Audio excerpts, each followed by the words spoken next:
Willpower, Chapter 2, The Nature of Will. Psychology finds itself confronted by a paradox when it undertakes the consideration of the will. While it is able to indicate clearly the several stages of the activity of will, and also to point out positively the methods whereby the will may be developed and trained, yet when it seeks to indicate the essential nature of will, it finds itself baffled at every turn and in the end is compelled to content itself with explaining the will by a recital of its activities. The will is elusive. When we think that we have pinned it down for an examination of its essential nature, we find that we have merely laid hold of one of its manifold phases of activity. The will in itself remains free from our confining instruments, defying us to fasten it down even by a satisfactory definition. Compared with the knowledge we have of the fundamental nature of the emotions, the reason, the memory, and the imagination, our knowledge of the essential nature of will is very unsatisfactory. Yet at the same time, we know that we have a will and that we will. And moreover, we know how to train our will and how to develop and unfold its power. We have but to attempt to define the will, even with the aid of the best dictionaries, in order to realize how far beyond all possible definitions of it is our intuitive and direct knowledge of its presence, its powers, its activities. Turning to the dictionaries, we find that will is defined as the power of the mind which enables a person to choose between two courses of action.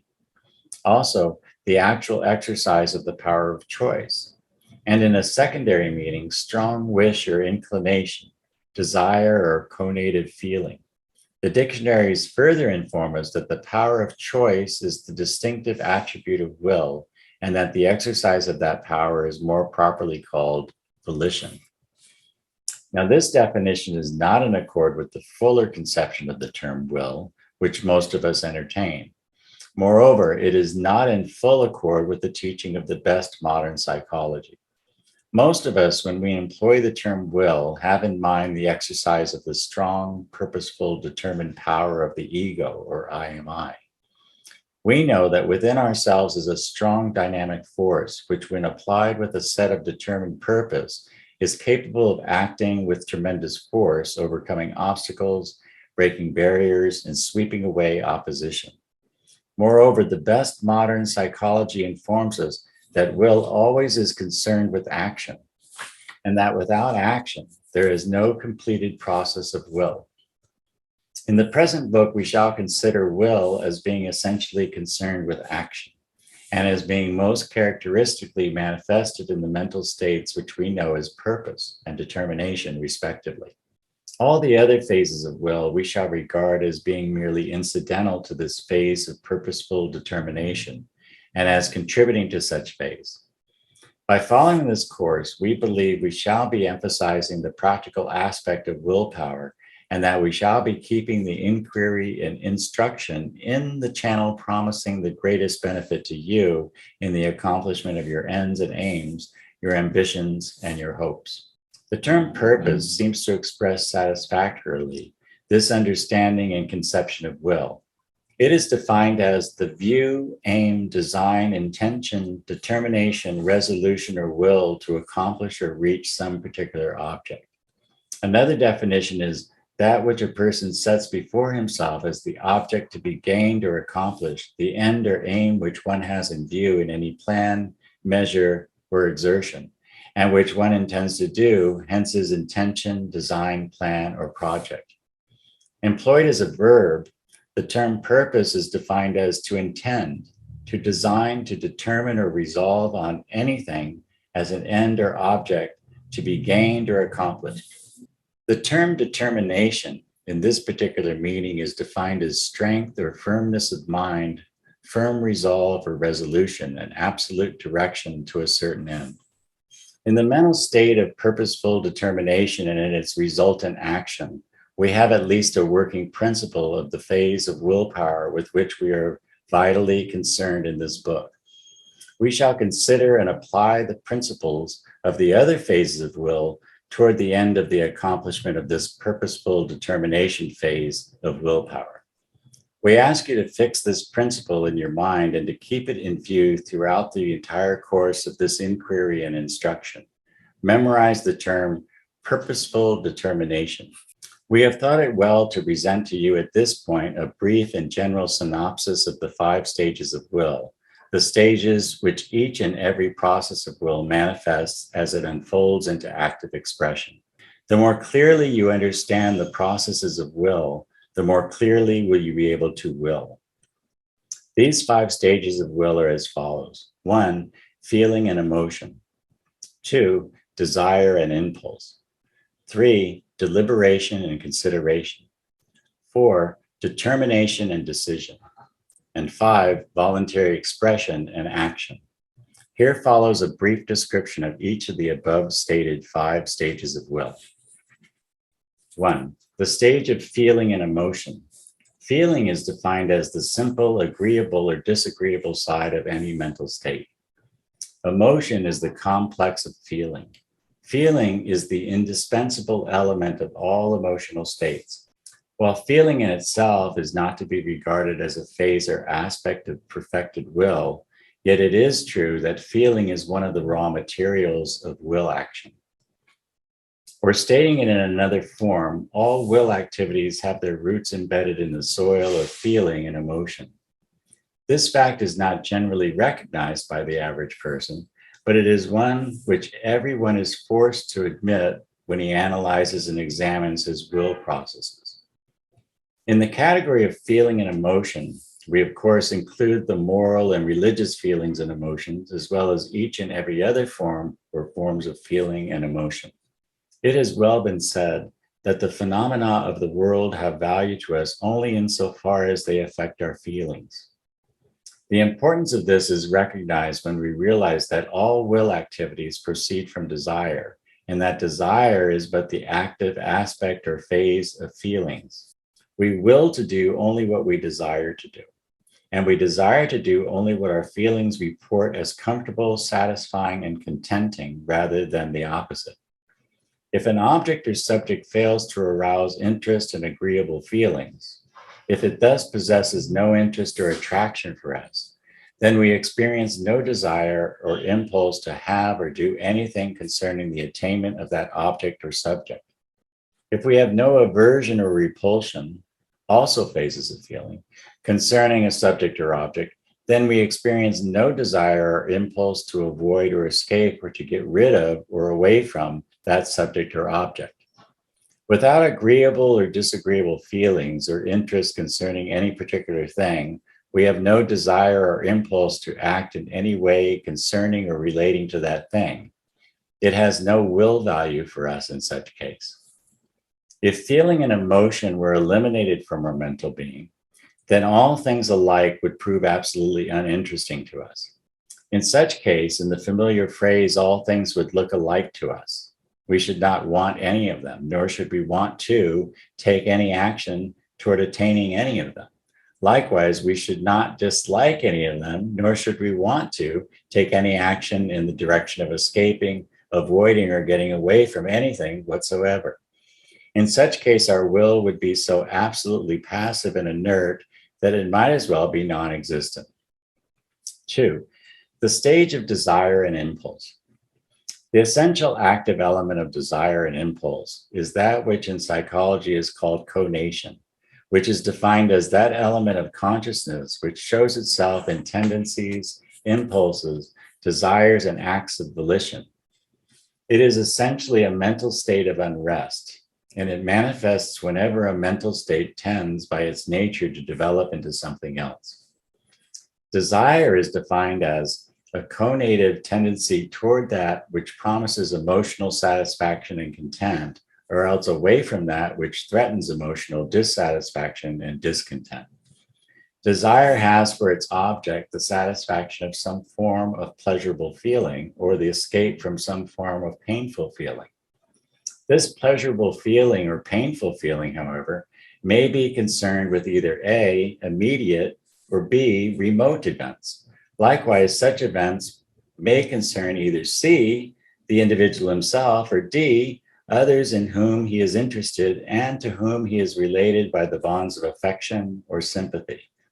No matter how complex may be the feelings arousing the conative impulses of desire, their ultimate analysis will show that the basic feeling is that inspired by some promised pleasure or some threatened pain, immediate or remote, direct or indirect, deemed likely to be experienced by the individual.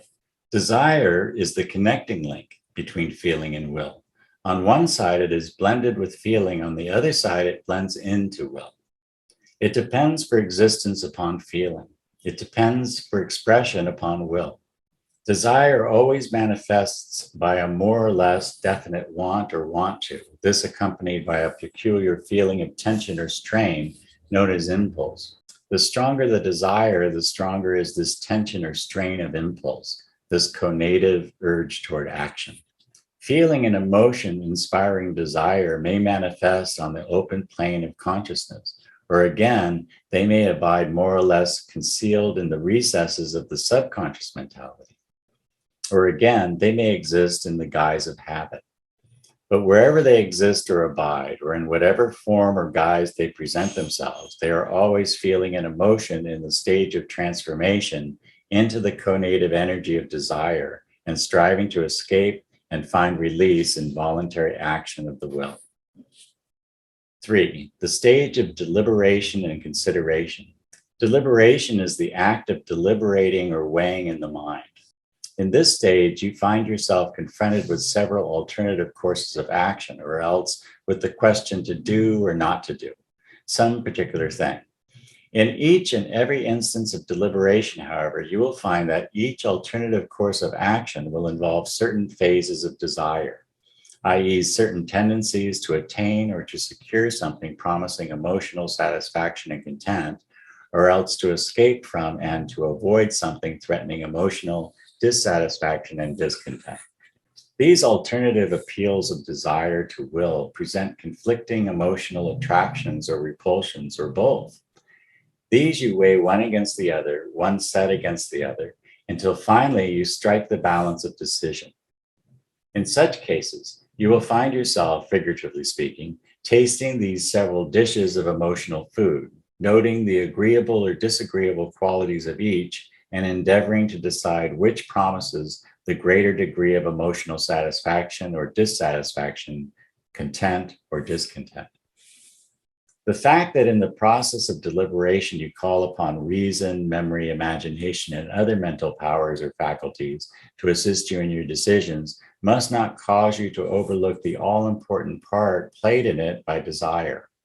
You will find that in the end, you have decided upon the course of action which promises you the greatest emotional content and comfort, and the least emotional dissatisfaction and discomfort.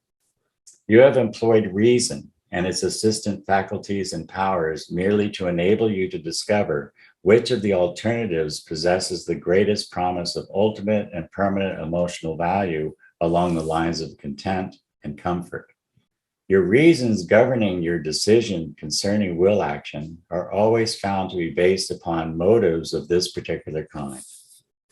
Number 4, the stage of determination and decision. Determination in this usage is the act of terminating or bringing to an end the state of decision. In this stage, the processes of deliberation or the weighing of motives is brought to an end and the mind is made up. The old school of psychology held this to be the last and final act of will, its characteristic act. This indeed would be true if we could accept the old definition of will as the faculty which chooses or makes choice. But under the later conceptions and definitions of will, in which it is perceived that will is essentially concerned with action, we see the necessity of pursuing our inquiry further.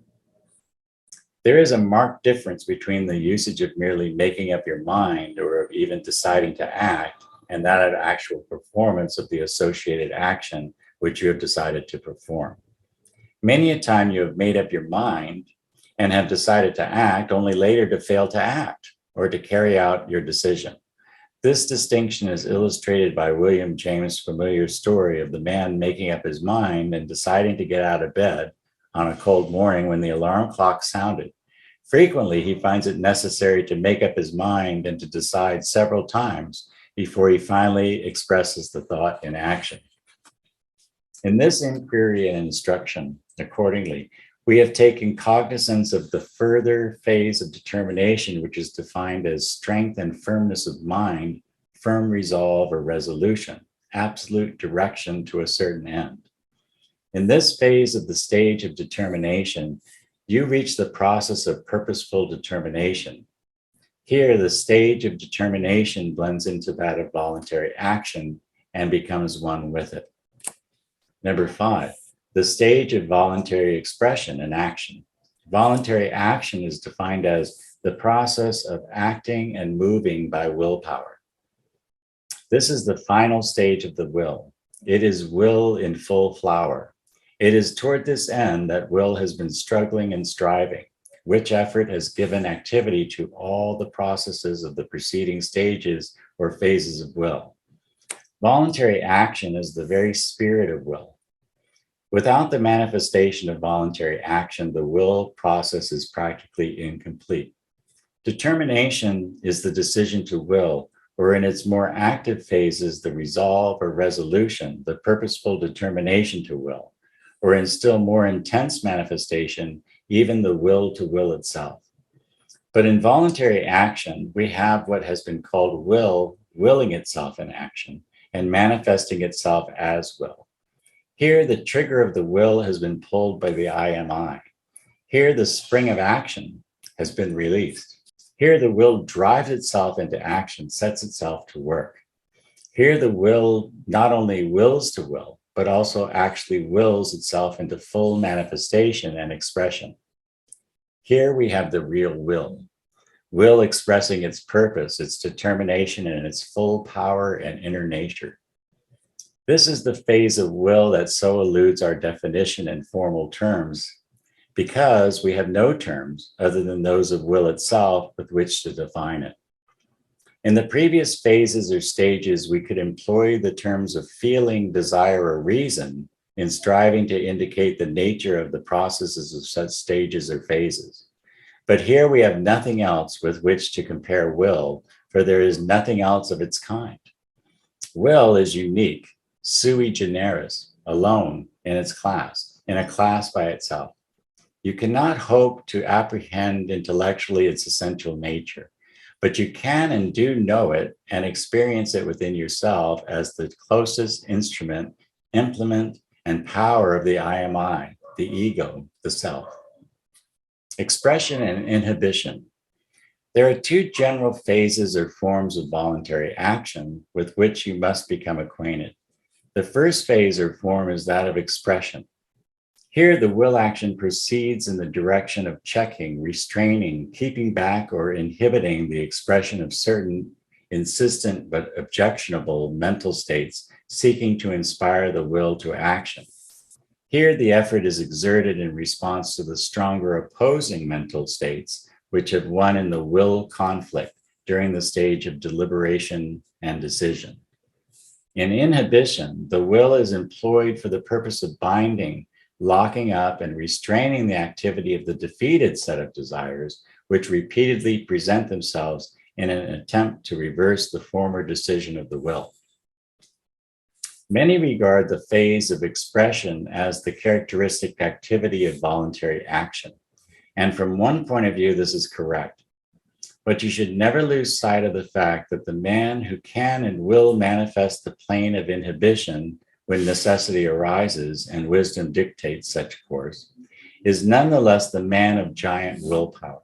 In fact, the man of the strong will usually accomplishes his great results of expression only after he has manifested inhibition in the direction of refraining from acting upon many very strong impulses and desires which are opposed to his top values of will. In many cases, indeed, one employs in inhibition a degree of willpower not less than that required in the process of expression. It often is quite as hard not to do a thing as it is to do a thing.